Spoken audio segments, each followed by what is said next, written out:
Welcome, everyone. Before our casual and fancy CyCon dinner to the session of strategic vulnerabilities, time for a new approach. I'm Lieutenant Ihsan Tolga from CCDCOE, and it's such an honor and privilege to be facilitating this panel in CyCon, surrounded with brilliant people, colleagues, who are also expert in their areas. And as the saying goes, a chain is only as strong as its weakest link. In this sense, more lately, we have been hearing more and more about cyber and information system vulnerabilities. And then this appears to be a case with two sides. On one side, it's not difficult to see that this can be a low-hanging fruit in regard to enhancing cyber effects, which I believe also a topic being discussed more openly more lately. And on the other side, the situation leads us to multiple areas of concerns. Among these areas, there are two areas, in my humble opinion, which have been overlooked so far. One is that the cyber information sharing for vulnerabilities in industrial control systems and critical infrastructure is somewhat lagging behind the others. And the other area is that the recent projection of everlasting battle between cost and quality, and some call it a triangle with cost, quality, and speed, which one cannot have all at the same time. And using the commercial off-the-shelf software oftentimes works wonders, even in military systems and industrial critical infrastructure, and widely opted for, but this also brings significant liabilities for the corresponding system's cybersecurity. And still staying on the defensive side and moving forward from being reactive towards proactive against cyber incidents concerning indications and warnings, the idea is put forward that NATO nations can benefit a lot from adopting a high-level, educated approach, which is also featured here soon. Luckily, we have 4 great papers and speakers here today addressing these challenging topics. I guess it makes the most sense to start with a higher-level approach, followed by cyber effects, and sequentially with more in-depth analysis about codes, vulnerabilities, and information sharing. And I'd like to note that each presentation today will be followed by a brief Q&A for particular Q&A. And at the very end, we will have a longer overall Q&A session. So if you have overarching questions regarding multiple topics, please keep them ready for the very end. So without further ado, I'd like to pass the stage to Ms. Biljana Lili. Ms. Lili is a Pardee Fellow at the RAND Corporation, Los Angeles, California. She conducts researches and leads projects on cyber threat actors, information warfare, election security, and machine learning. She previously worked in Brookings Institution, focusing on US security strategy and NATO's policy towards emerging powers. So Biljana, the stage is yours. Thanks, Ihsan. Hello, everyone. Thank you for attending our panel today. I would also like to thank the CyCon Program Committee for inviting me to speak here. It's a pleasure to be with you. I'm presenting a paper that you can also find in the conference proceedings, because I know we all want to get to the beach party. And for time considerations, I'm going to keep my remarks short and just outline the main arguments of our paper. So feel free to read it if you would like to obtain further information about the points I'll address here. Before I start, I would also like to acknowledge the invaluable work of my co-authors. These are Quentin Hudson, Lillian Ablon, and Adam Moore. Unfortunately, Lil and Quentin couldn't join us here today, but Adam is here, and he's on the front row, so please feel free to reach out to either Adam or myself after this panel if you still have any questions about our work, or if you have any feedback for us. We would like to hear from you and talk to you afterwards. The paper that I'll be presenting is also part of a larger report that we're working on at the RAND Corporation, and we plan to publish a more detailed report on the same topic in the next few months. So if you would like to see how our research will evolve, either get in touch with us or check out our website. So today I will be talking to you about an indications and warning framework, also known as an INW framework, that we designed in order to predict the early detection, to detect early cyber incidents. So we embarked upon this research because we identified a general discontent among government agencies and the private sector over our current nature of responses to cyber incidents. Today, our responses are rather reactive. If we look at the Lockheed Martin cyber kill chain, which I have outlined on this slide, we usually are able to focus on detecting cyber incidents at the delivery stage of a weaponized payload, but not really beforehand. The delivery stage and afterwards is usually what our approaches today are. And just to demonstrate that with a few recent examples of cyber incidents that we probably all are familiar with, the 2014 cyber attack on Sony Pictures, the 2015 and 2016 cyber intrusions in the Democratic National Committee, as well as even the 2007 DDoS attacks on Estonia, were all examples of attacks which were detected either at the delivery stage or past that delivery stage. So we propose to address this issue by introducing an INW framework for cyberspace, with which we hope defenders will be able to make their approaches to cyber incidents a little more proactive and will be able to detect cyber incidents at the earlier stages of Lockheed Martin's cyber kill chain, which in our case will be reconnaissance and weaponization, the first two stages before delivery. Our cyber INW framework is informed by analysis of existing mature INW frameworks that the US intelligence community has been using. We specifically chose frameworks that the US intelligence community has been using because that community has been developing them for over several decades, ever since the Second World War.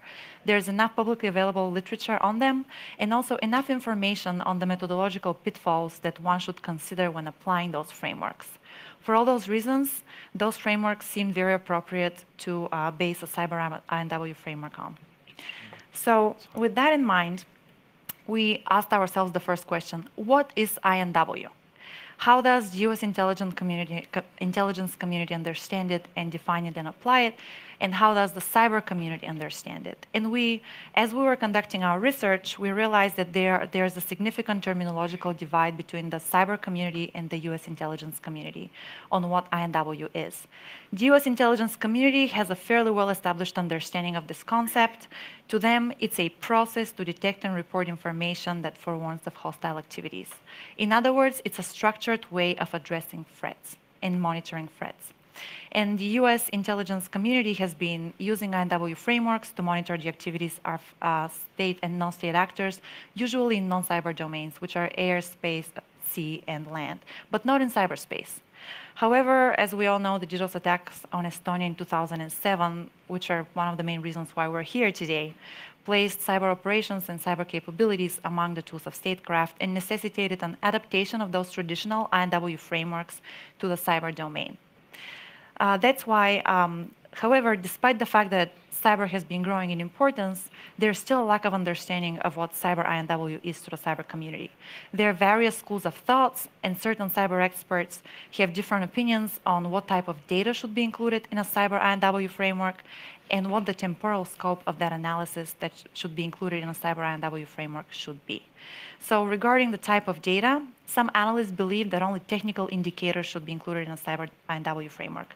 And so far, our defenses are primarily based on technical data.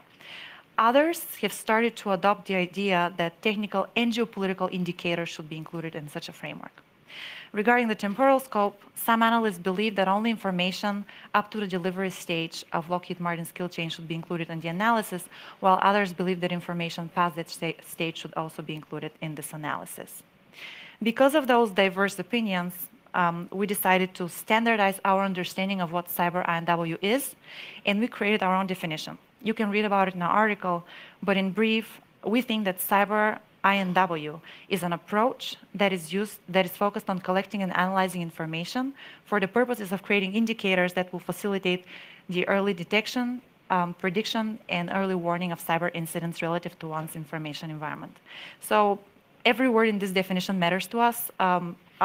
We, the four researchers that wrote this paper, spend a lot of time debating each word, but here I wanted to highlight two of the main components of that definition. First, regarding data, we believe that both technical and geopolitical information should be included in a cyber INW framework.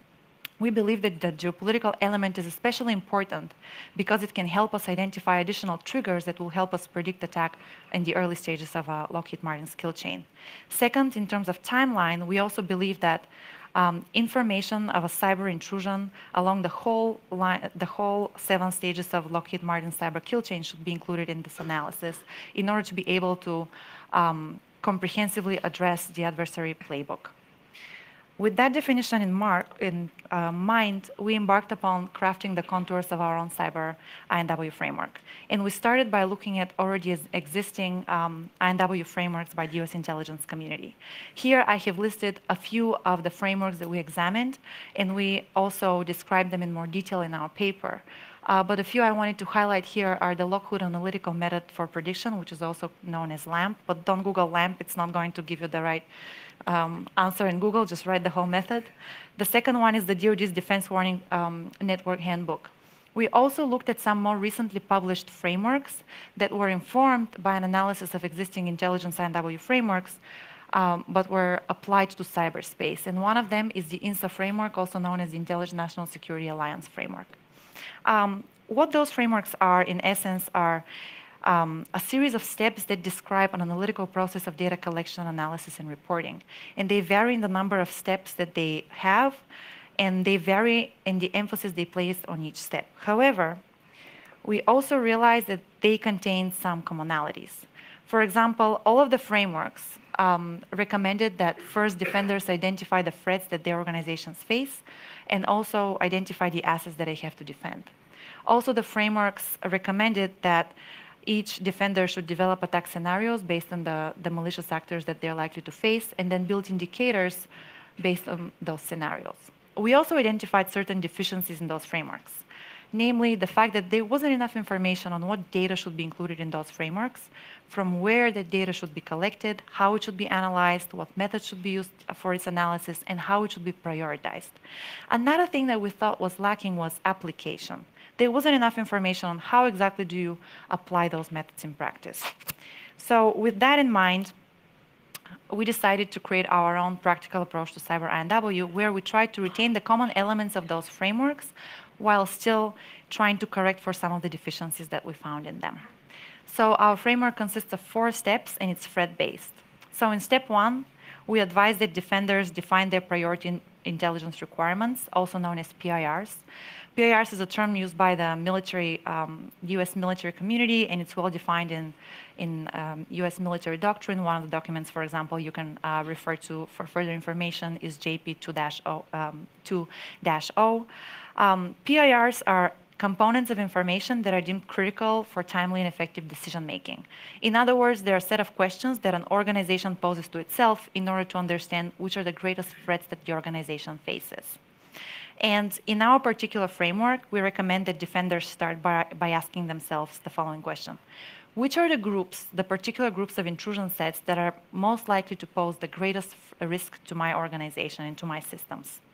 Based on that question, we advise that defenders ask 2 sub-questions in order to ensure comprehensiveness of their answer. First of the 2 questions is, which of the identified intrusion sets in question 1 are known to have targeted us in the past? And the second is, which of the identified intrusion sets in question 1 haven't targeted us in the past, but are known to the intelligence community? So based on those answers, we propose that defenders continue to step 2, where they focus their cyber threat intelligence collection, or CTI collection, on collecting technical as well as geopolitical indicators that correlate with the malicious activities of the actors that they identified in step 1. In step 3, we advise that defenders dive deeper into the technical profiling of the threat actors they identified in step 1, and use some threat modeling frameworks similar to MITRE's ATT&CK or MITRE's ATT&CK framework to derive further information about the tools, tactics, techniques, and procedures that the actors they identified actually use. As a final step, we recommend that defenders conduct continuous or constant red and purple team exercises to ensure that their defenses are up to date against the threats that they're most likely to face. So in order to demonstrate how our approach is applied in practice, we proceeded by applying it to an actual case study, which is APT29's, or also known as Cozy Bear's, attack in November of 2018 against US government agencies, think tanks, and businesses. In this particular case, we use APT29's attack against one organization, but for proprietary purposes and to protect the identity of that organization, we named it Organization Z. So before the attack commenced, the defenders of Organization Z already implemented our 4-step threat-based approach. They started by defining the relevant PIRs for their organization, and one of the most important questions that they posed to themselves is, which intrusion sets are known to have targeted us in the past. And one of the answers to those questions was APT29. Based on that answer, then the defenders of Organization Z proceeded to step 2 and collected technical and geopolitical indicators that correlate with the behavior of APT29. Here, among the technical indicators, they identified tools, tactics, techniques, and procedures that APT29 uses, and specifically their commodity tools preference. Among the geopolitical indicators, they identified a very important one, which was that APT29 was known to have targeted Organization Z in the past during US election cycles. And as November 2018 was another US election month, the defenders of Organization Z expected the attack. In step 3, the defenders of Organization Z used MITRE's attack framework to derive further information about the tools, tactics, techniques, and procedures of APT29. And finally, they also conducted a purple team exercise a few days before the attack. And that purple team exercise was especially important because the defenders used the threat emulation software Cobalt Strike. And on the basis of the results of that exercise, they managed to improve their verification and detection system as well as their resiliency. They did so by improving a few things in their system. They ensured that their IDS, or intrusion detection system, can detect both the default and the moderately modified Cobalt Strike beacon. And also they ensured that they increased their analysis of DNS traffic. They also made sure that the defenders of Organization Z will receive automatic notifications every time a combination of IOCs that correlate with the behavior of APT29 was detected by their systems.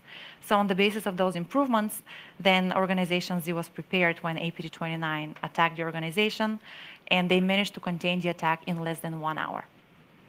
So this case study demonstrates how a framework can be applied in practice and help defenders improve their defenses. In conclusion, some of the main highlights in our approach is that we recommend that defenders use both technical and geopolitical indicators when they design their defenses. We also think that our approach is flexible and allows for the allocation of limited resources because it helps defenders to focus their resources on the particular threat actors that are most likely to target them. In our future work, we will elaborate on each of those 4 steps and work more on the different methods and predictive analytics that could be applied to improve each of those 4 steps, and we'll also look at more case studies where we can apply our framework. So thank you for your attention, and let's keep bears and similar creatures out of our systems. I look forward to your questions. Yeah, let's start with the Q&A session. And until then, I'll just keep remaining your seat. And any questions? If you have any questions, please. Yeah, I think there's a gentleman over there.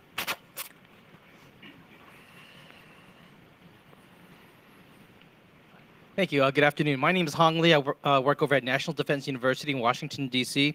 The question I have is that your indicators and warnings, is it limited to at the organizational level, or have you looked at INW at a national scale that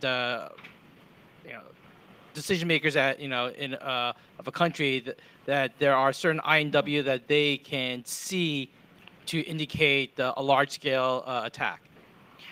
So traditionally, that's a good question. Traditionally, INW has been applied in that manner, for example, to detect missile launches or military mobilizations of certain countries. In our particular approach, we're trying to focus it to organizations only because we're trying to be specific. And also, one of the main reasons why we started this project was to see how such an approach can be applied in practice. And also, we're going to try to keep our publications and all the information that we release on this matter publicly available and also unclassified. So that would be my answer. Okay. Any other questions regarding? Okay, maybe I can use this chance to ask my question. I'm really curious about the methodology that you use for the research, actually. So could you maybe address that? Of course. So we started by conducting a systematic literature review of relevant databases. We looked at IEEE and the Web of Science and JSTOR. We downloaded all articles on the topic that were relevant to our work. We also looked at military doctrine and cyber doctrine of different NATO member states. And finally, we also conducted interviews with US government officials and members of the private sector, primarily in the United States, but also we conducted interviews with experts, cyber security experts at companies that work internationally. Okay. Thank you. And if we don't have any other questions, thank you, Liana. And it's all yours. Thank you. So our next speaker is Senior Captain Ervin Ori from CCDCOE. He's working as a researcher at the Center's strategy branch currently. Prior to his current task, he was serving at the Belgian Military Cybersecurity Operations Center. So Ervin, the floor is yours. Thank you, Hassan.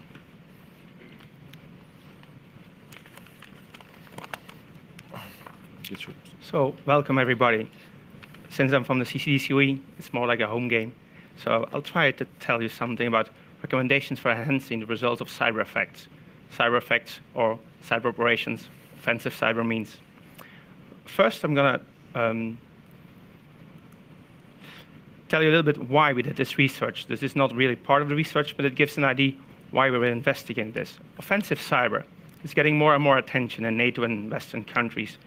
It has been for a long time quite ethical, not correct, to think or to use offensive cyber means, but now more and more nations are getting to the point that if it's used in an international law context and it's legally correct, we can use offensive cyber means to keep sovereignty of a country, for example. For example, we have this exercise, Crosswatch, which we always called penetration testing exercise, but since this year we call it training on offensive cyber capabilities. The AGP 320 from NATO, which is the cyberspace doctrine, in the earliest versions had only ideas about defensive cybers aspects. In the latest version, nations agreed that we could have voluntary contribution of offensive or cyber effects. This is an important trigger, so we can have some phenomena like hackback or using cyber means to respond to kinetic attacks or vice versa. This could increase deterrence or maybe not. I sometimes try to make a comparison with special forces. Some nation gives some effect by special forces, but you don't know where they are, how they proceed, how many they are. You just rely on the effect they're producing. So I had some research questions. First one was how to enhance the decision-making process for cyber effects. Like I've been told plenty of times during the last days, we don't own cyberspace. We own parts of it, small parts, but which parameters do we control and which parameters aren't we? Can we predict the outcome of a cyber effect? Are we sure? What's the level of certainty that this will happen?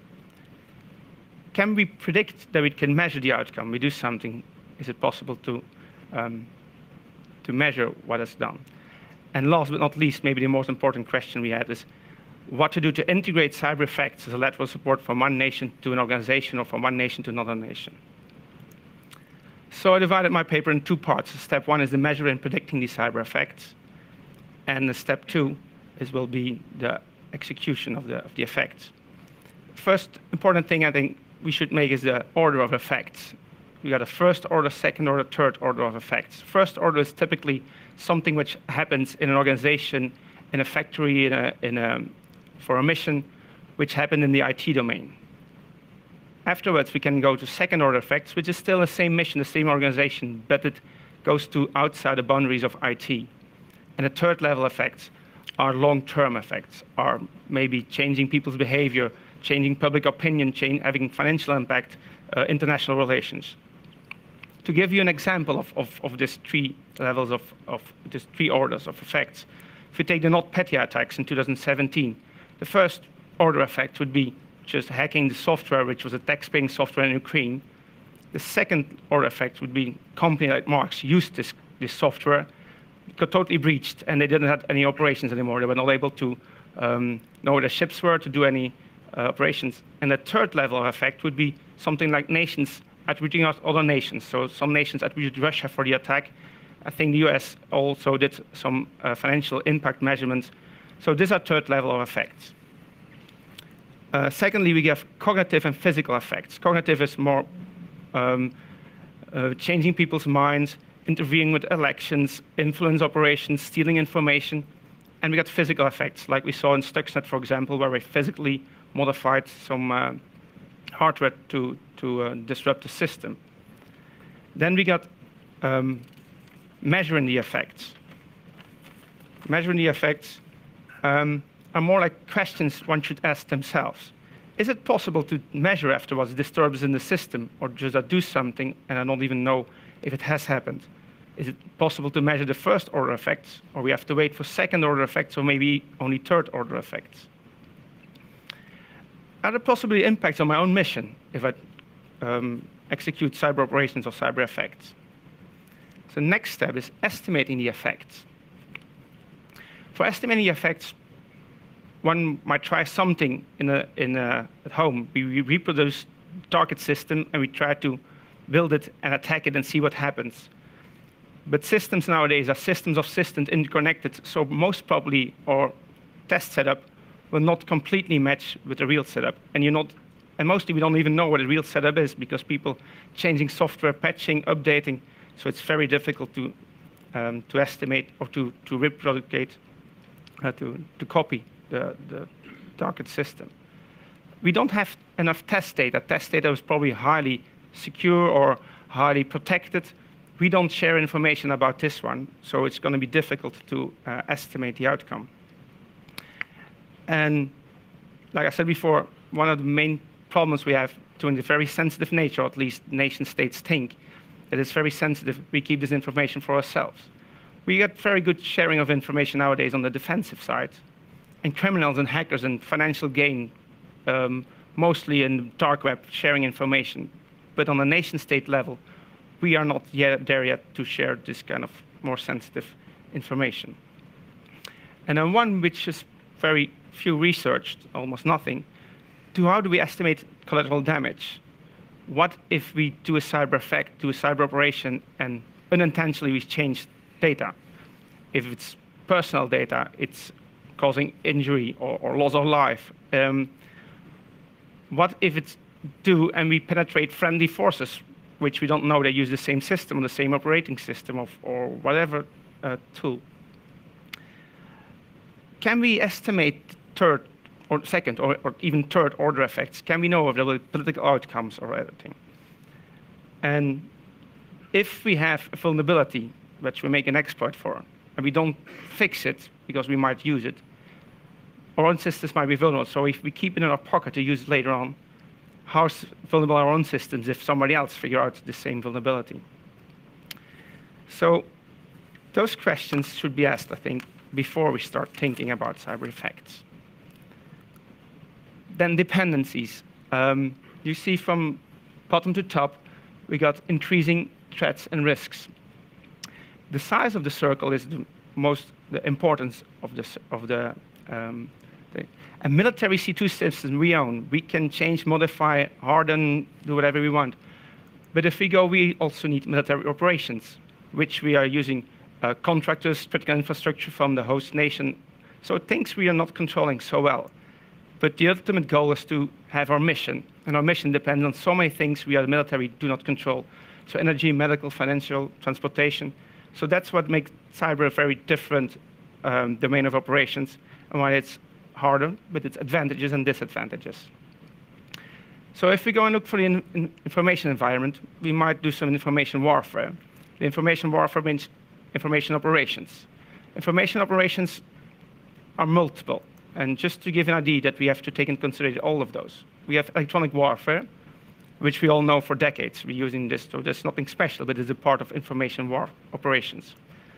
Then we got some very specific, not subcategory, and this is not a limited list. There are much more. We got intelligence, we got psychological operations, which also are part of the information operations. And then only one part is the computer network operations, the real cyber effects. So come to step 2, which are achieving the effects. I use terminology which are very familiar from, hopefully for most military people, is the ends, ways, and means to achieve a goal. First thing is spillover. So we invented this tactical, operational, strategic, and political means to have a good command and control system. We have seen that certainly in cyberways, as well as defense as offense, we see spillover. So strategic actions can have political ends, or from operational to strategic or political, but even quite easily from tactical ways to higher ends.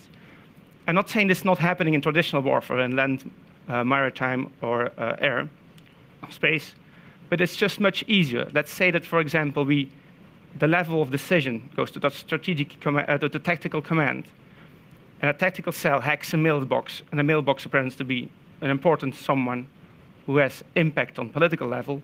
A strategic action, which might be very easy to hack, can have very easy political outcomes. So that's something we should take in mind. Then we have a functional view. This is what we explain that cyber effects are not going alone. We have to take this as a whole and have every little aspect studied before we go to the real cyber operations. So we got PsyOps and deception. Typical examples are leaflets and fault targets. Like I said, we have electronic warfare. Typically, we just jam things so that not they send huge amounts of electromagnetic energy and the adversary will stop working. We have the traditional signal intelligence, where we can do eavesdropping, and then comes cyber operations. And cyber operations has interference with electronic warfare, like spoofing and telecasts, protocol-based attacks. We can have direction finding antennas to find where the adversary is. And we got cyber network operations. And then we got this mix of a whole electronic warfare, SIGINT, cyber operations, going from web spam, email, personal message delivery, cyber network exploration, and the very typical cyber network attacks. So next thing is tasks in cyberspace. NIST has also something like this, but I made it a more military version of it. We should protect our own systems, and if we're not able to protect it, at least detect that somebody infiltrates in our systems. And if we detect it, we have to defend our systems against the attacker, and in worst case scenario, if the attacker breached our systems, we have to recover. Only if we're very good at this one, we might consider doing the effects. But like I said in the beginning, we might consider hack back, but the opponent does the same. So before we go to the next step, be sure we have defended our systems, which be easy if we have only to defend our military systems. But like I said before, it's a whole realm of different actors in this field. So if your nation state or an ally has some kind of vulnerability, we should also take care of this. So that's easier said than done. And then cyber effects can be physical, like make a system unavailable, disrupt the system. Can be digital, like leaking information, corrupting files, corrupting databases. Can be economic, manipulation, influence operations. Can be psychological. Manipulation, influence is, of course, psychological. Disrupted economic processes are economical, of course. Can be reputational, damage international relationships, and can be societal or social, like the change of public opinion. So it seems that cyber effects might be the best tool for specific goals and might be the worst tool for other ones. And that's what cyber effects make them so special, different than the other domains of operations. So the ways and means. To have good cyber effects, it depends on a lot of things. This is a not limited list, but it depends on education of the society, levels of university to make people that actually can do the cyber effect, makes some GDP on a grand strategy. And we have ways. Ways are not typical cyber, but we can have a long list of them: strategic information or intelligence collection, reduction of logistics. And then we have means. In this case, means are cyber means. We can have insider support, social engineering. A lot of those things are the means we can use in cyber to achieve this. Of course, the defending side will use measures to defend the systems, like hardening the systems, control over the users. Then there are also, ways around, like if you encrypt your systems, we might use quantum computing to bypass encryption. We can have social engineering to bypass certain systems. So it's a whole complex system, and we have to take into account all of those. And then collaborations in cyber operations. I think it's very well known that not every nation has the same capabilities, not for defense and certainly not for offense. So there's a willingness from within NATO at least, from nations to support other nations or to support a coalition with providing voluntary cyber effects. But we've seen that the operational details of those effects are very difficult to share. For example, if a 0-day vulnerability and I share it, somebody else can use it, and it probably gets worthless because somebody else, if he uses it, hopefully industry will patch it at some point, or somebody else uses it, I'm not able to use it anymore. So it's very, very difficult to share information. It's also a matter of trust. What do you do if you don't know which weapons I have, and you don't know how strong they are, how many I have, but you're still sending your troops based on somebody else who's promising something, but you don't know what it is. So coalition partners must be informed of capabilities to understand expected cyber effects, to estimate both probability of success and the expected collateral damage. So, and finally, I have a few recommendations in my paper. There's a whole more, but I wanted to highlight those. We should talk non-IT, non-cyber language. It exists for many years, definitely in NATO, a terminology which everybody understands. Let's keep to the terminologies like disrupt, retail, delay. Do not use technical IT terms. It will be very confusing. Cyber can be very fast. You click on a button and the virus spreads, and a millisecond later it's on the other side of the world. But the planning process is much harder if you have to find the vulnerability, the exploit, having the right people who can do so. So you need to plan this in the beginning of the operations and not just an add-on at the end. Cyber is a very technical weapon. So we need to train people. We have to hire people, maybe install some physical things, having a toolbox. So it needs long-term planning. So the government should have this more than just a 2 or 3 years program. We probably don't have enough resources to do everything. So maybe take a few parts and do them well. But there should be a long-term planning on the political level. So this concludes my briefing. So if there are any questions, I'm happy to answer. Yeah. Any questions? See any? Okay. Actually, I have a question that gives me a chance to ask my question if no one has. Okay. My question I took note. It's a long one actually, but probably the answer is short.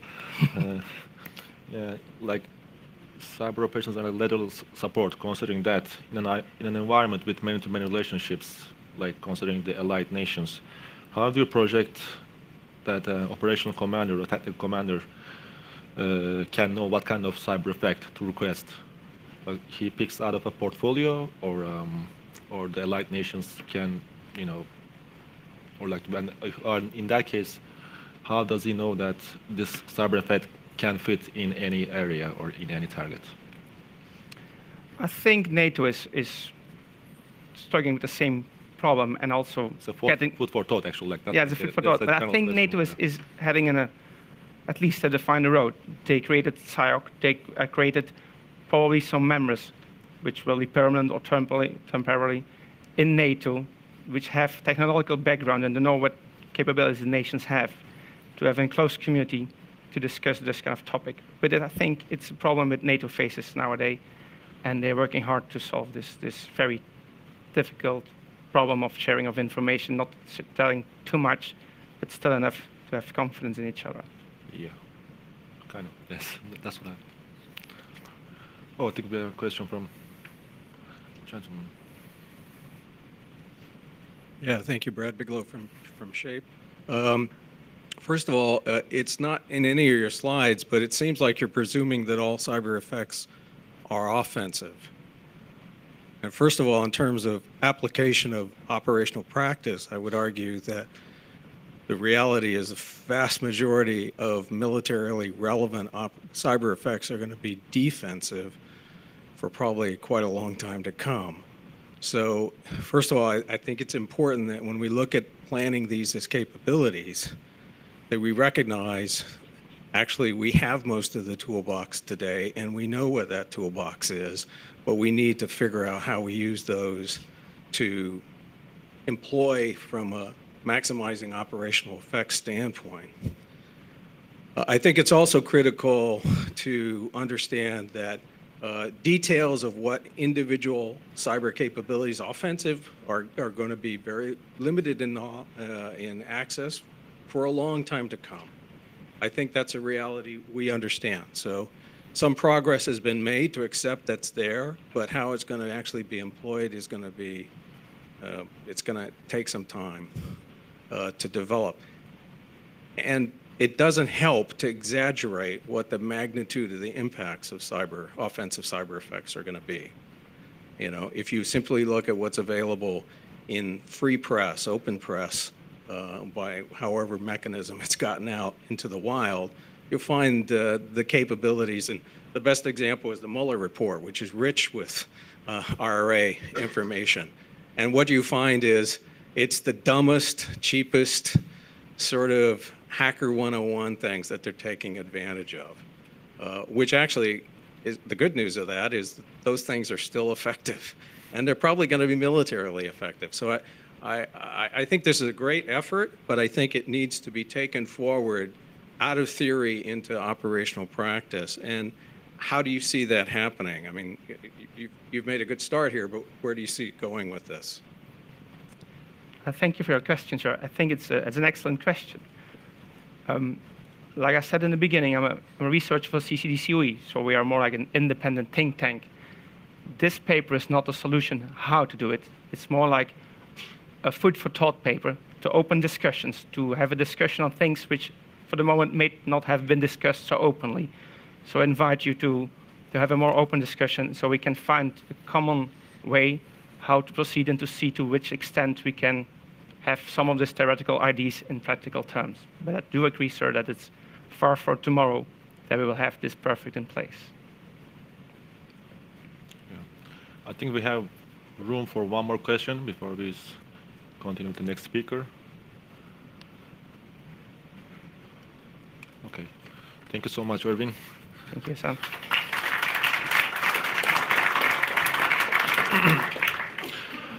Now, getting into details, our next speaker is my previous senior colleague, Captain Barış Egemen Özkan, currently working as Plans Branch Head at Cyberspace Operations Center at SHAPE. Previously, he was working at the Turkish Navy Research Center Command at various levels, focusing on development and program management of C4ISR for naval systems. Sir, so stage is yours. Thank you very much. Can I walk? Just this one? All right. Good afternoon, everyone. My name is Barış Egemen Özkan. I'm a Turkish Navy captain in SHAPE, in the SIOC, Cyberspace Operations Center, and my current job is the plans branch head there. It's always a challenge to take the floor after the most attractive topic of the NATO cyberspace operations, which is the offensive cyber, basically, and especially if I'm going to talk about the ugly side of the cyberspace, which is vulnerabilities, risks, challenges, problems, and all other bad stuff. It's going to be a niche topic. Today, I will be talking about the commercial off-the-shelf products, hardware and software, and the challenges that comes with those COTS equipment that we're using. I will try to create a story in a what, so what, and know what sequence. In the what section, I will give some factual information and I give some the problem statement basically. In the so what section, you will hear why this problem relevant to us, why should we care about that, and in the know what section, how are we going to deal with that basically? A couple of recommendations to react on it. All right. So, as you can see on the slides, on the left-hand side of the slides, there are many advantages of using the commercial off-the-shelf equipments, hardware and software in our military systems. Most of them are derived from the cost efficiency. We love them and we use them at the maximum extent. As you can see, in 1994, the United States, the Secretary of the Department of Defense, highly recommended to move away from the military standards and mil specs and rather use the international standards, industry standards in our military systems. And specifically, they recommended to use the commercial off-the-shelf products, hardware and software in the military systems. That coincides with the end of the Cold War, basically. After the Cold War, the focus also shifted from the military investments into the much more on the consumer market investments. The money started changing hands. And that created a very competitive, very fierce market conditions to force the producers to come up with quick solutions for the consumer needs. They need to come up with new products. Look at your iPhones, how often you're changing them, basically. Look at your applications, best applications in your favorite, how often you're changing them. So the one who get into the market early gets the market, basically, and gets like the benefit out of it. And that forced the product life cycle of this consumer market to shrink into 2 to 5 years. And also, like the bill of material, the code software and the hardware that's made up of this, like the consumer products, also shrink to the 2 to 5 years. But when you look at that in the military side, we use the same hardware and software in our military systems. But our military systems have a longer product life cycle, like 20 years, 30 years, 40 years. Yesterday we heard B-52s are a very strong part of our deterrence posture, and they are almost 70 years old. And we're still using them, and they're still effective as of the first day. But we need to find a good way, a better way, to come up with the solutions, how we're going to maintain those military systems with like a 30, 40, 50 years of product life cycle when we have only 2 years product life cycle cost equipment in the very center of those systems. And you know what? We are not the only ones in this problem set. Nuclear plants, the transportation system, the avionics, the railway stations, they are all sharing the same problem, just like we do. So at this time, let me tell you a story from my own life. As İhsan mentioned, I was, before SHAPE, I was in Turkey in the Turkish Navy Research Center Command, and we were developing various C4ISR systems there. And in one of those projects, we have developed a new state-of-the-art, cutting-edge technology, command and control systems for one of our frigates. So what we did effectively is like a tear down the ship, get rid of the legacy system, and put in completely new system. It looks like a Star Trek ship, basically, for the operators after the old one. And we were so proud after the delivery of this product. After 2 years of the deployment, we got a phone call from the shipyard. Sir, I'm calling from the shipyard. So what's the problem? So keyboard in one of the consoles in these modernized ships is broken, basically. What can I do? So like, then change it with another one. Well, we did, but unfortunately, it's all depleted. There is nothing else in the stocks. Then go to the procurement agency and get new ones from the original vendor. Well, sir, we did the same. We went to the original vendor. We asked for the keyboard, and they said they don't have any, basically, because they stopped the production line for this keyboard. What do you mean? So they're not in the keyboard business? No, no, no. They're in the keyboard business. They have better keyboards, but it's not fully back compatible. And we just cannot take it and put it in place for the old one. What do you mean it's not back compatible? They have changed the specs, they have changed the sign, they have changed the API, some codes are deprecated, some electrical connections are changed, so we are not using the new one, basically. So after 2 years of the deployment of a cutting-edge technology command and control systems, we ended up with something that we cannot use it, basically. We didn't think the obsolescence in our design phase as one of the problem sets. So on that day, I realized that that's a great research topic area. So I started my PhD on this one. So back in time, there was only 2 objectives for me. One is the increased cost, because it costs a lot for us to come up with a new solution, do the old VMB, recertify the system, and redeploy it again. So it was an uncalculated maintenance cost on top of the overall project cost for us. In addition to that, since this console cannot be used, it has decreased the operational efficiency of this ship as well. So those were the only 2 objectives that I started to work. After that, I was assigned to SHAPE in the Cyberspace Operations Center. Back in time, it was the Cyber Division. Starting as of last year, like we became a Cyberspace Operations Center. As part of my business, my job over there, I received the vulnerability assessment reports. So it comes on a periodic manner to me. And I realized that there are a lot of vulnerabilities in our systems. And thanks agency, they're fixing it. They're patching it. They're trying to keep up with the pace of these vulnerabilities. But the numbers are huge. If you look at this slide, over like an almost 20-year course of this, the vulnerabilities, there are tens of thousands of vulnerabilities that have been identified in the softwares. And almost all of them are commercial off-the-shelf software, which probably you all use them in your systems. That needs to be patched, by the way. And it's just the tip of the iceberg. Those are the ones that we know. There is a huge bunch, unknown unknowns, probably like more vulnerabilities that we don't even know, basically. So this is the problem set, the third aspect of the problem set, because all those vulnerabilities, if they're not patched, they will stay in our systems. And you know what? If you have a code in your system, one day or another, it will be obsolete. It's a matter of time for the original vendor to call it obsolete. For Microsoft, for the main operating systems, it's about 10 years. But for the other vendors, it changes from 2 to 5 years, basically. And once it's called obsolete, you are not going to get support anymore for this software. And you are not going to get any patch for this software. And if there is a vulnerability identified in those software, this is not going to be fixed. And you will have to come up with a solution, basically, for this one. And when you look at your configuration management process or the patch management process, probably most of your patch management process are triggered by an event. And this trigger is most of the time that the vendor is pushing down the patch for you. And that's the time that the process starts. If vendor does not push down a patch for you, you just wait idle, basically. And you have to live with that.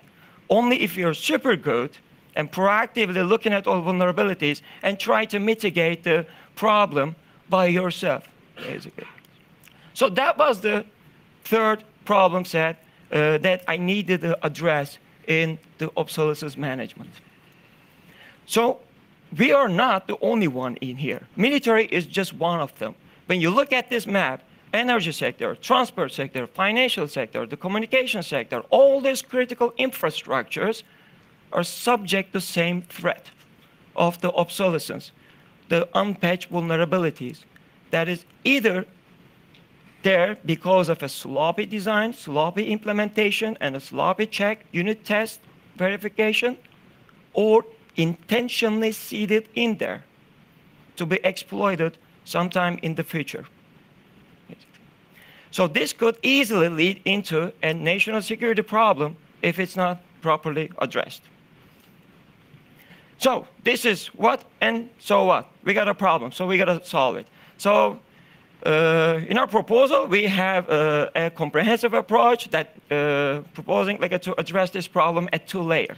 At the top layer is the governance layer, basically, that we need to address these problems. I had a chance to look at a quite number of the policy documents, the directives, the strategy documents, thanks to the CCDCOE's database on this one. Every nation, their strategy document is touching the importance of protecting the critical infrastructures. This is good. But when it comes to this unique problem, the cost equipments and the big impact that they can create, it is almost not mentioned in any of the strategy, doctrine, or policy documents in our hand. So at the governance level, we can at least point out this problem and change our directives, the strategy and policy documents. Obviously, we need a whole of government approach. We need a proactive strategies as well as the reactive strategies. We may need some a central consulting agencies to orchestrate the best practices among different sectors and exchange them among each other, which includes the public-private collaboration. We might need some help from the academia to give us a better estimation techniques for the cost obsolescence in the softwares or cost softwares. And also we might need to point out the governing the supply chain, basically. Because this supply chain in your systems can be very well easily become part of your kill chain if it's not properly managed at the governance level.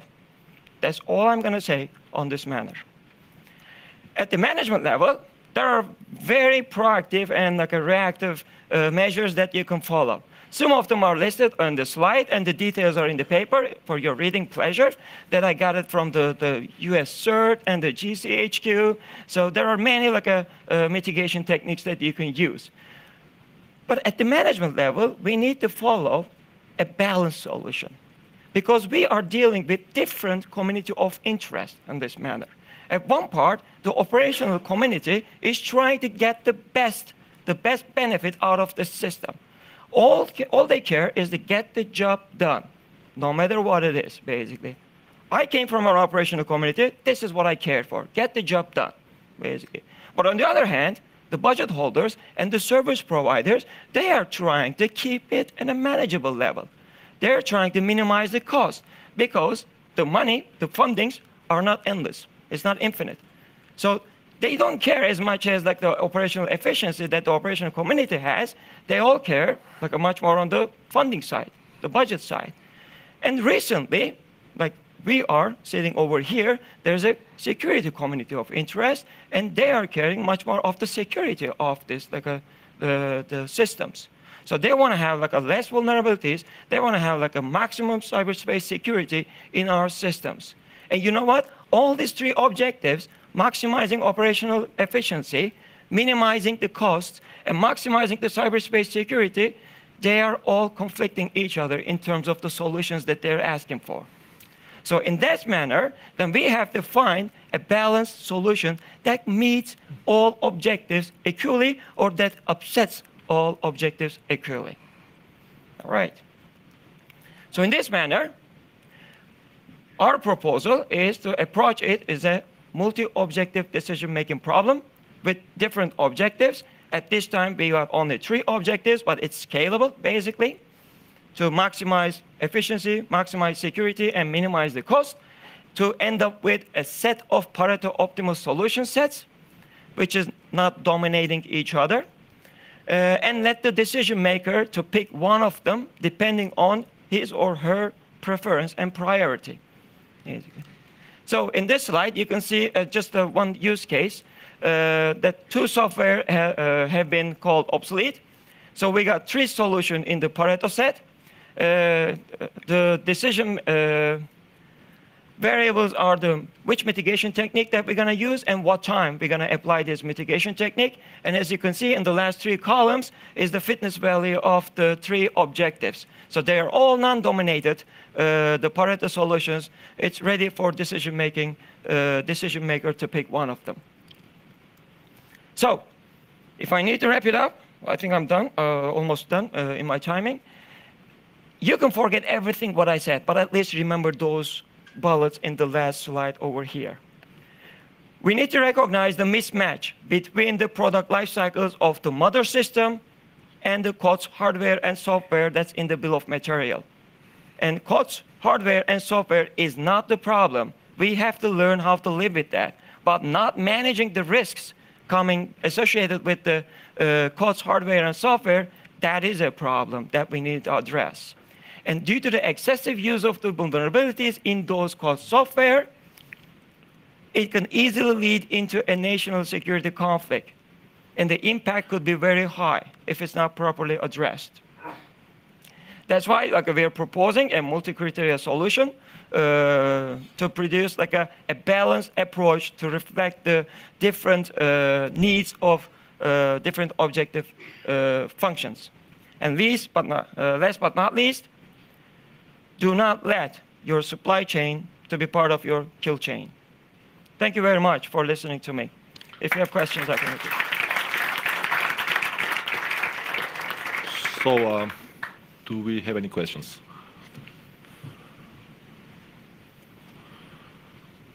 Yeah. Yes, Ricardo Sevilla, Swiss Armed Forces. I think there are two more aspects in the obsolescence topic here. One is the obsolescence in the hidden obsolescence. Mm-hmm. This means products have life cycles, and but part of the product stay the same during this cycling. So if you remember Blue Pill, this vulnerability was present in Windows 7, 8, 8.1, and Windows 10, and the same code in the same kernel was there. So you got a new product with the old vulnerability all along.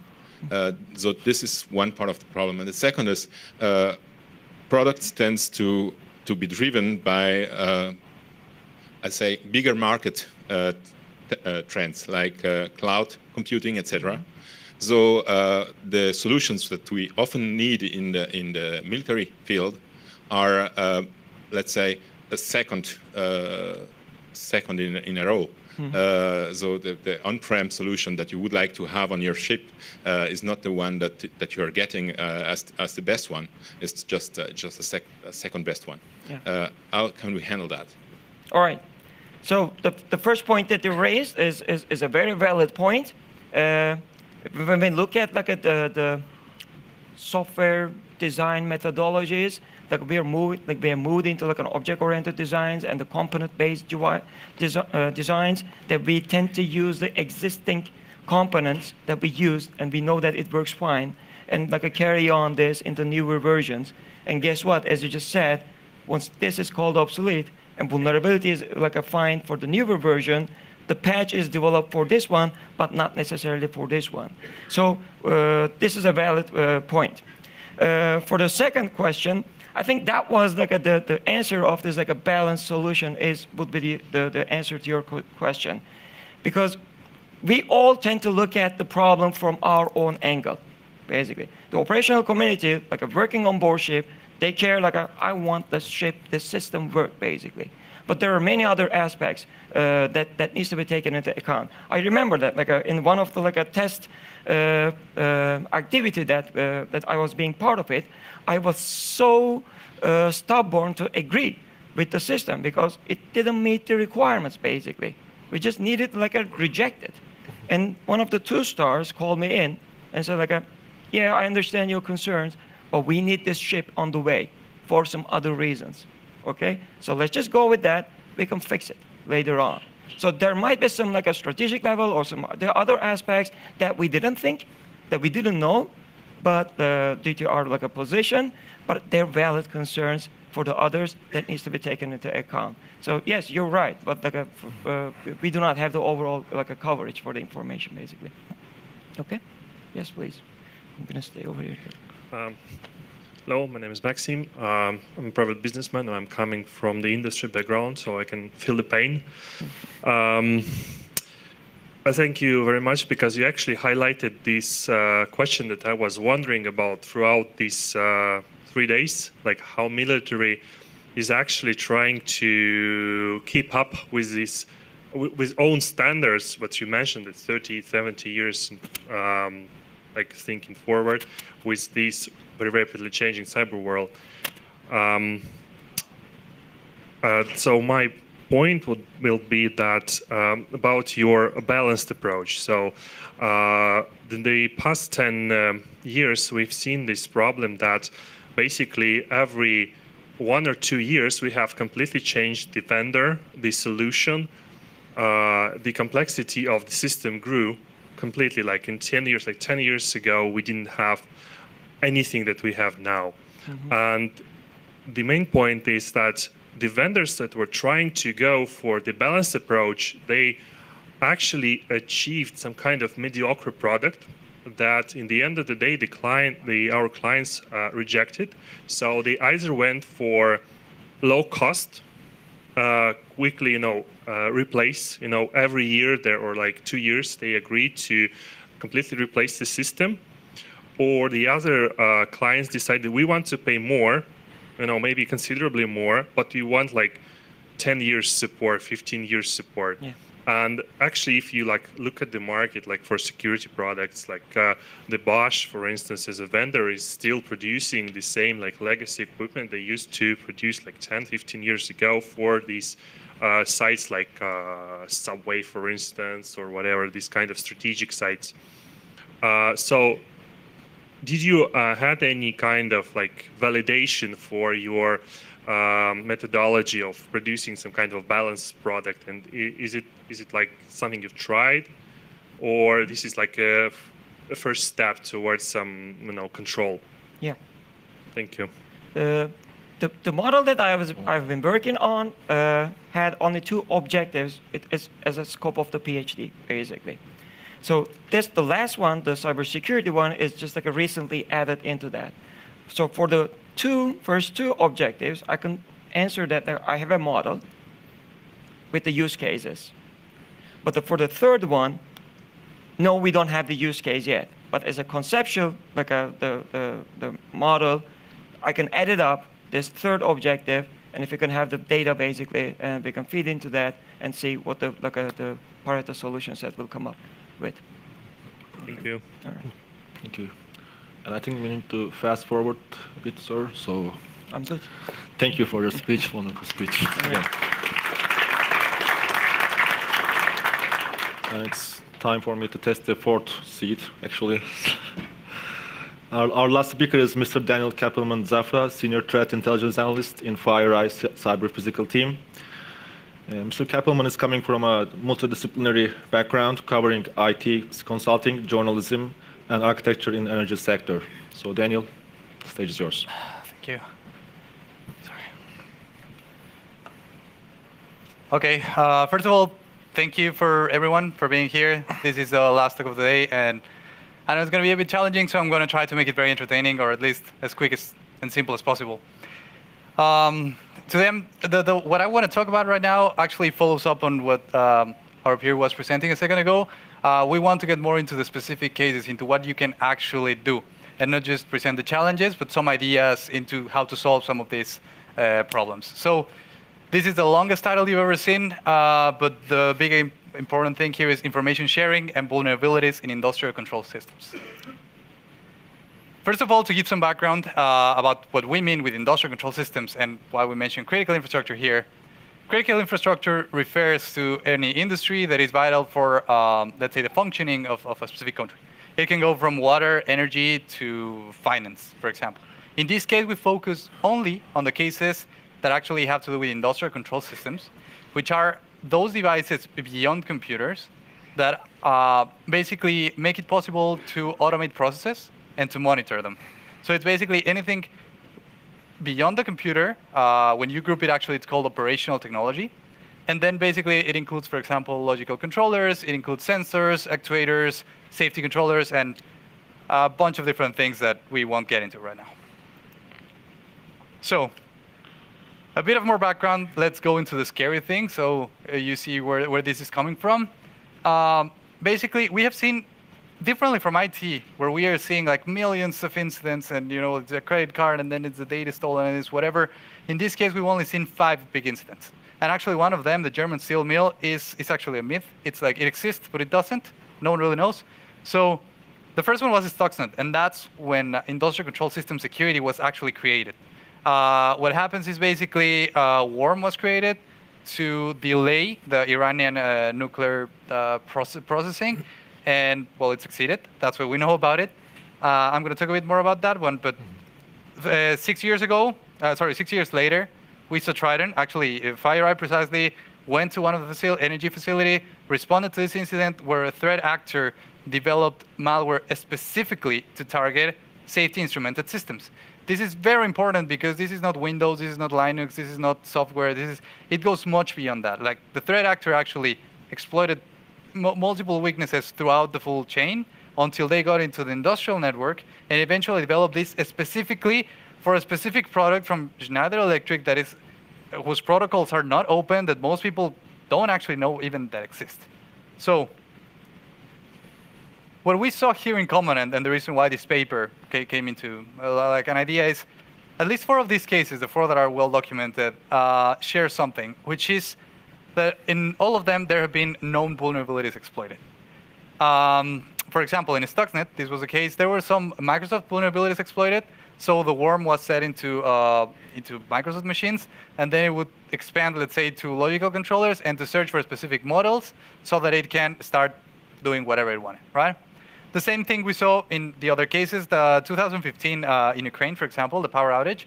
This one is beautiful because it actually exploited, for example, a vulnerability in a machine interface, human-machine interface, which is that beautiful screen that you see with all the tubes and the numbers that the engineer would use. And basically, it exploited this vulnerability. Eventually, the actor had access to those machine interfaces, and there are videos actually that are public where you can see the engineer saying like, "Hey, what's happening? Did we program something? Why is IT playing with this?" And well, basically that was the attack in process. Now, what I want to another thing like before following up is, am I saying then that known vulnerabilities are the main cause for insecurity in critical infrastructure, and that if we solve them, we're going to have safe energy facilities and we're going to save the world? Of course not. I just don't want to create the FUD here. I mean, many times this happens. No, specifically vulnerability is a topic that we have as a low-hanging fruit. Is something that we are already sharing information, and that if we don't share it correctly, we're just going to help more the threat actor than actually the person that's protecting.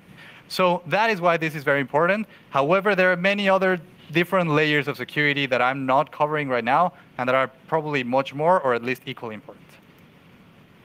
So in terms of vulnerabilities, what I wanted to highlight is the ICS security community is very young against the IT security community. IT security community, when we're talking about vulnerabilities, we have the CVEs, we have thousands of them. We have methods. We can just go and, let's say, apply this software that's going to search for any vulnerabilities. You add a plugin, and then you solve them, and that's patched, and that's all. It's not that simple, but it's much more simple. In ICS specifically, you can't do that. You can't even go and, you can't go and just scan for the vulnerabilities. You can't just patch them. You privilege availability, so you can't stop the factory for 1 minute because something bad might really happen. So to give a bit more detail into this, there are a couple of things. First of all, what I mentioned, they're difficult to patch. It's not as simple, and you can't have downtime. It can't be simply scanned or queried. You cannot just deploy a software and it's going to make it for you. You actually have to do different cases. You have to have test beds of your industrial network. You have to basically do many different steps for analyzing. Sometimes it's not even necessary. Like most of the devices actually don't even have security embedded in them. So many researchers argue like, why would we even want to patch if they're already vulnerable by themselves, even if we don't find anything? But still, there are others that do require that. We don't have any good mechanisms for risk assessment, because right now they're based on the IT models, and basically difficult to track and identify. So the final piece of background that I'm going to provide is that there are resources for ICS vulnerabilities. Yes, the main one in terms of repositories, we have ICS CERT. So basically, that one is specifically for industrial control systems. However, it actually provides big sheets of information that you actually have to go and read it all through them. And you're considering that an asset owner might actually be going through thousands of assets. So it's actually not practical, and it doesn't have full information. We have ISACs and ISAOs, basically organizations that share some information. ICS vendor advisories, which obviously the vendor is the one that knows best about the product. And finally, new media. New media, obviously, I'm going to mention why it's so sketchy. We're going to get into this. Now, so after all this background, now we can actually get into the paper. What was the paper about? This paper is just the first part of a multi-phase project, where what we want to do is to design solutions. And to design these solutions, we adopted this user-centered design process. So basically, the first part of the process is go and ask your user, what do they actually want? Not just to say, I am the government, I am the academia, I am private industry or whatever, and I'm going to design for you. But actually, I'm going to go reach out to you and say, what is it actually that you need? And then based on that, I'm going to create this product, right? So the first thing, this research was basically a web survey. That was the first phase. Here it says just number of questions, the sample size we got from multiple industries, but I'm going to get more into that. First thing that's important to highlight here, we had 48 responses. This sounds pretty small for a survey, actually, for any survey that we're used to. However, a couple of good things to highlight. First of all, they were representative of the different industries. Second thing, they were highly experienced in the field. Third, they wanted to participate. And here now they go, these 3 points are why, what were the challenges? First of all, who in here is an industrial control system security expert? Can you raise your hands? One? I know a second one that didn't raise their hand, but basically we found 2. In the full conference, probably we find 5, okay? So the community is very small, and that's true, because it's really nascent, and right now most of the attention has gone to IT, with GI, it's the main attack vector. But there's also this new community where you have to combine the engineering skills, the IT skills, and then get people in the middle collaborating. So it's a very small community. The second thing is the clients that share information. Yeah, actually, it's not so easy to get information about this. Sites are normally very cryptic about it. It's quite obvious why. And we actually received some of the very important members from the community to say, I'm against sharing information. As simple as that. So I won't share it. I need it, but I won't share it. Which is important. I mean, that's also something that we need to figure out how to address. Like, to what extent and what information is good to share, what information is not good to share. And finally, lack of active discussion. Yes, there is few to no discussion in the specific field about these type of vulnerabilities, which is very different. But when you go to the vendors, for example, even in ICS, many times they tell you, it's a problem that's solved. We have MITRE, we have the CVEs, we have IT systems. Cool. But basically, when they try to apply it, it's not so simple because it's not basically what is being required at this different level. Comfort with sharing information, this is just a bad pun, but specifically, we found a specific literally a normal distribution, which was very interesting. So basically, there's no consensus. It's not like more people want to share. It's not more like less people want to share. It's like there's no consensus whatsoever. In terms of habits, we first of all, we made sure that we went to public that use this information, that consume this information often. And second thing that's very important to highlight here is that most of them were motivated by IT security policy. So basically, their organizations or security are probably not aware or simply just do not have these policies specifically for the industrial control systems or OT networks, but actually they were based entirely on what was happening on IT or corporate networks, which is entirely different. Another thing in terms of habits, where's the information that they actually go to check? Well, they go to vulnerability repositories, makes sense, that's the most specialized. They go to private ICS vendors, makes sense, they are the ones that know the most of the products. They go to news and media, makes sense because it's everywhere. However, it doesn't make sense because, for example, just for the funsies, we did some research, and when you figure out known vulnerabilities with fancy names, just as Meltdown or Spectre, for example, lots of people know about them, and everyone checks them immediately, and you have all the information. However, there are other vulnerabilities that are far more critical and never receive attention, just because they never got the fancy name from the media.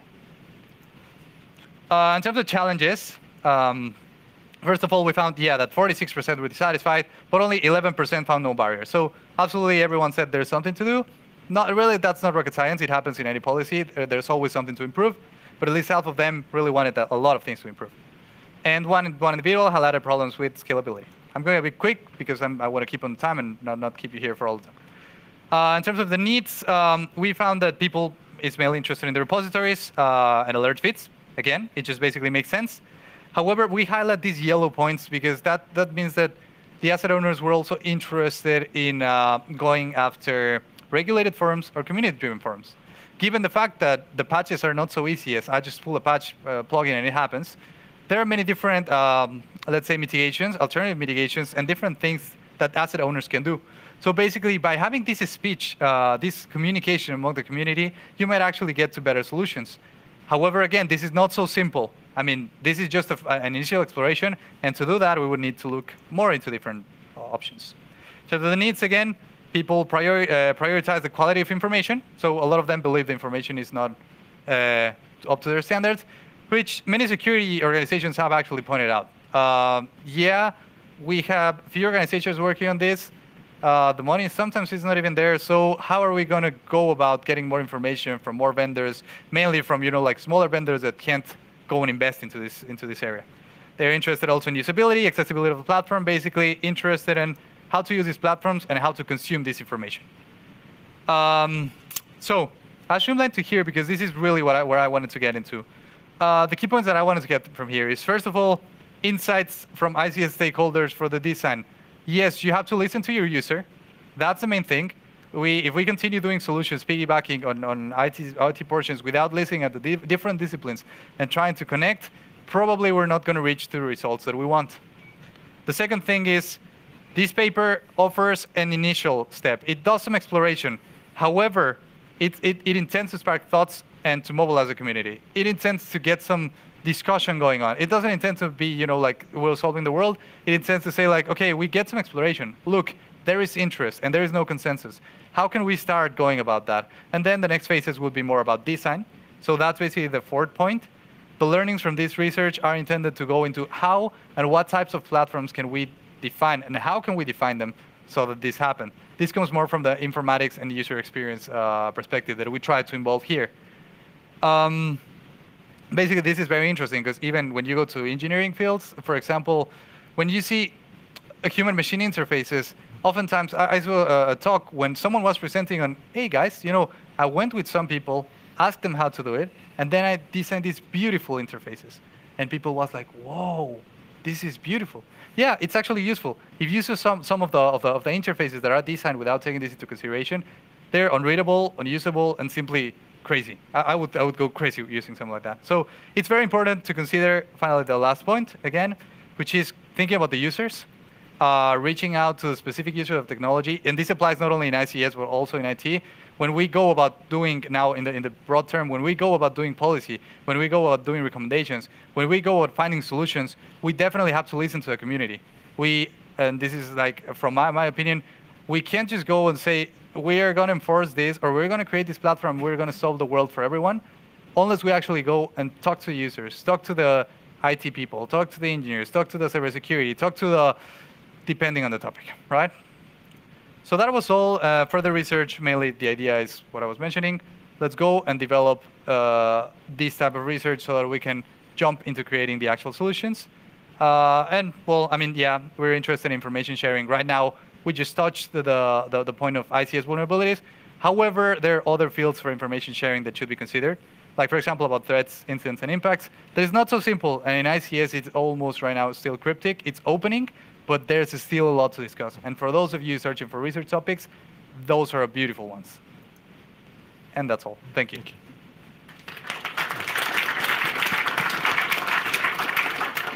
So, do we have any questions? Because I got one. Oh, there's a gentleman here. Yeah. Hi, I'm Marcus from Airbus. Have you? I'm not an ICS expert, but before starting making another product or doing another solution, have you checked the existing ones, like the malware information sharing portal that just jumps into my head? Yeah. Would that, with a little adoption to the specialties of the ICS world, do the job you want to do in terms of sharing and just having a tool ready that can cope and help you? Definitely. Actually, I couldn't get into all of that in depth. It's in the paper. If you go, we did some research into all of the different mechanisms that we have. Right now, I mentioned them in 1 minute because, or 10 seconds because I couldn't. But yeah, definitely part of the idea of this design is not only like creating like a new innovative product that comes up and gets into the new bulk of products that we have. It's actually using some of this information that actually exists in the repositories, but it's thinking about how to improve it. Right now, what there is, for example, is you have a MITRE CVE version, which is great, but it goes more into IT. It contains a lot of information, and definitely it contains as well information for ICS. But right now, if you go as an asset owner, you're going to find there the information about iPhones. You're going to find Android. You're going to find it's just impressive. You really have to develop, to research a lot to figure out what's going on in there. Now, that one, for example, is fed into National Vulnerability Database in US, and I believe other countries have very similar ones that are also open. And you can go into the API and figure out whatever. But still, again, it's not ICS specific. The type of information, actually, for example, when you go to the Common Vulnerability Scoring System, it actually does not reflect for ICS, and probably not for IT. I don't know. Okay. The MISP doesn't really care about CVE or vulnerabilities. It cares about indicators of compromise. And if you take those indicators as being a firmware version of your Snyder, whatever, that reflects directly to a vulnerability. So all you need is to match a found Snyder version blah blah to a entry in the database. All the Snyders version blah blah blah have that vulnerability. Totally aware. The point is you can't do that so easy because you can't just go and query your Snyders in the facility to begin with. First of all, because I did that. Sorry. Yeah, but often you shouldn't just go poking. I mean, I don't know your specific case. I don't know your specific case. I'm sorry. Just getting the version, the firmware version, Any vulnerability scanner can do that. Yeah, but the point is, it's just, you need different products and different information. First of all, I'm going to go specifically with the CVSS score. When you try to assess risk into ICS vulnerabilities, it's telling me about confidentiality, integrity, and availability. Do I care about the confidentiality, integrity? Of course not. That's what I'm meaning more. It's like adapting. Yeah, adapting what there is. Like, for example, you're talking about a scanner. Yes, you can work in a scanner. But for example, right now there are companies that do it differently because you just can't go and pull in Sustainable, for example, which is the most common, and they're actually developing new products so that they can go and set it up, because right now you have multiple protocols there. Multiple of them have never been explored. Right now, this case of United, for example, no one had searched and thought so much about vulnerabilities in SIS before ever. Only after Trident happened, they started researching into that. So it's just, yeah, I see the point. I'm sorry, back in a second ago that they were like, yes, but no. No, I see your point. Yeah, it's definitely building upon what we have. But here, what I'm trying to do is listen to the community so that we can go and adapt these products, but knowing what they need. Because otherwise, I feel it's just, when we try to use the same product, right now everyone is like, well, I can't use it, it's not working, it's failing. But when you get that same product and you do these small adaptations that companies like right now, Tenable Nessus, Nozomi, we're trying, of course, in FireEye, I don't know, like, anyway, all of those ICS-specific companies, that's what they are actually trying to do. Like to go through these products, the scanners, the ICS-CERT, whatever. For example, ICS-CERT has received, there are many researchers that have been looking into that. And they go and say, this information is not correct. This one pertains IT. This one doesn't really work. This one, how do we go to improve that? And it requires collaboration, because it's not that ICS-CERT is doing a bad job. It's just that, it's a gigantically enormous job to do on their own. So, yeah. So basically, we agree. It just, yeah, we have to begin from what we have. But yeah, it's a good question, and thank you. Thank you. Good question. Okay, then. Thank you, Daniel. So let's continue with our Q&A session. So, I mean, you can take your seat back, actually. Seriously. Thank you. So, yeah, do we have any overarching questions? This is the time. Because I've got a couple. So starting to our topic, actually, but actually related to other speakers. I know it's like there's like the comfort level about sharing information about the ICS systems is not diverging for any ICS experts from your slides. That's what I've seen. And usually defending against the attacks, cyber attacks, usually like the government's responsibility, but usually in the nations, those critical infrastructure usually run by private entities, private companies, and I believe that for the comfort level of sharing information between private and public organizations is not that much higher either. So, do you think that there's like a easy way, or like not like a total key point, but do you think there's like a way to go for solving this problem? Okay, just recalling the question, it goes into information sharing between private and public sector, basically. Yeah. Correct? Exactly. I don't believe there's an easy question, an easy response to that. Basically, we need to remember that both parts have different incentives. Mm-hmm. On the private, the incentive is, they have to make money so that they survive and they can grow.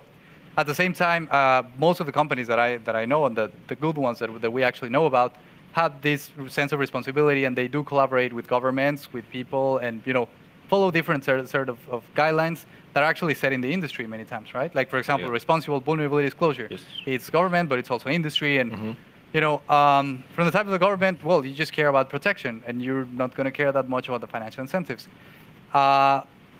There is a lot of collaboration between private and public sector. I think it is really, really useful. And unfortunately, I can't find an easy solution, but hopefully we'll continue to grow in that direction. Because obviously no one did actually so far, but yeah, I mean, no harm to ask. And for actually this like overarching question regarding the enhancing this cyber effects, do you think that the integration of indication warning methodologies or taking necessary measures with regard to using codes or increased awareness against cyber threats against ICS systems, do you think that this kind of activities will make the task more difficult than it already is, like from the opposite side, like for the enhancing the cyber effects, or like maybe mitigate them when it's their seed level?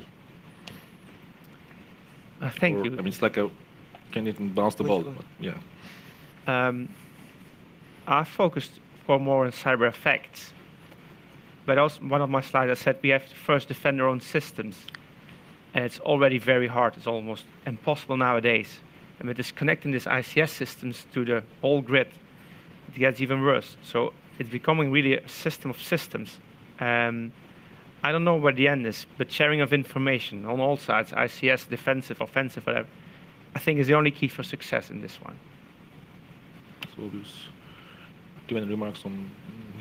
Well, I can only add, like as Brett brought it up, like currently we're much more focused on the offensive side of the cyber effects, basically. But there's a quite bunch of like a defensive cyber effects also available for us that we need to explore and like find a way to integrate them into our like an operational planning and execution processes. There's a products here though. In the offensive side, at the end of the day, we are trying to find some vulnerabilities and exploit them, and on the red territory, basically. But the same vulnerabilities we probably have in our networks as well. And on the defensive side, we're trying to like fix those vulnerabilities, which makes the offensive cyber capabilities very perishable at the shelf. So we just need to find a good balance point for the offensive side and the defensive side developments in the future. Any remarks on that? I couldn't agree more with my colleagues. I think information sharing is vital for the successful application of UNW frameworks. And in this respect, it's important to consider both technical and geopolitical information on malicious activities. Yes. I mean, I agree, but yeah, it is difficult, and that's the normal curve, the funny ghost in the background. I guess that presents it's perfect. It's like, yeah, we have people on both sides. There's no consensus there. There are improvements, like just having these vulnerability repositories, just you know, being here, having these type of forums between all the stakeholders, that already shows a lot of the collaboration. But yeah, there's still a lot of way to go. Okay. Questions. And another question about that, and I think we're running short of time. Since 4 nations, how long do you think we need for this indication and warning methodologies to get matured enough to apply as our primary framework against the cyber threats, or in due time, do you think we should apply also some traditional risk management methodologies like risk impact, risk probability, and the risk exposure, and you should attack with the highest risk exposure and so on? INW frameworks provide a high-level understanding of how one can structure the networks. I think every organization should decide for itself which is the most appropriate approach, but we recommend INW frameworks to be one of the approaches that is considered as soon as possible. Yeah, that's fair enough. So if we don't have any other question, although we have really enjoyed the conversation here, I'm going to keep it as long as possible. We're running out of time, simply. And besides that, everybody here have this fancy dinner to catch very soon. So on behalf of our audience, CCD COE, and myself, I'd like to thank our brilliant speakers here for their great work, and I'm extending my deepest appreciation for their contribution to CyCon. So this is the end of our session. Thank you, everybody, for joining, and hope to see you at the dinner.